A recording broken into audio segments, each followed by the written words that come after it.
BP will plead guilty and pay over $4 billion. Gulf spill. This is the same Gulf spill story that's been going on for years, and Obama is permitting, I think it is 25 foreign companies to drill in the Gulf of Mexico while prohibiting American companies from drilling in the Gulf of Mexico. Let's see what else is on the front page of the Old York Times. A leader's debut in China.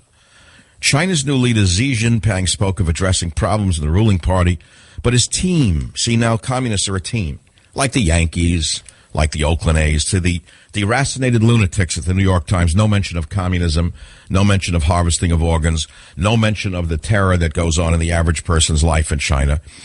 It's just a team like ours. It's just an alternative team. Verdict on affirmative action. An appeals court rules unconstitutional a ban on affirmative action that Michigan voters passed in 2006. Well, that's fine. It'll go back to the Supreme Court where it'll be found that Americans have a right not to be judged based upon their race, the way liberals like to judge people, which is based upon race and creed and socioeconomic status. After storm, a helping paw. And it's about a dog. Athletes and immigration. The case of an Iranian table tennis player. Now, that's a front page story in the New York Times.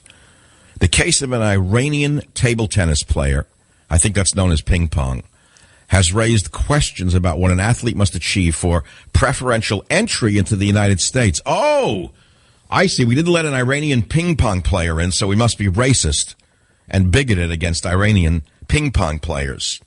That's an important story from the deracinated lunatics at the Old York Times. So flipping the pages on Newspaper Friday on the Savage Nation, we go to page 2. It's raining out here on the West Coast. I hope you're enjoying yourself in a car somewhere stuck in traffic.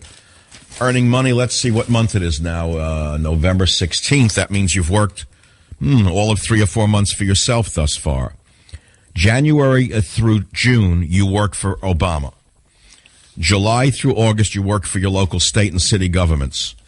And I think they still permit you to take home the equivalent of approximately 3 months of your annual pay to make certain you can pay your mortgage and pay for your Obamacare and, of course, buy food and go on one vacation per year.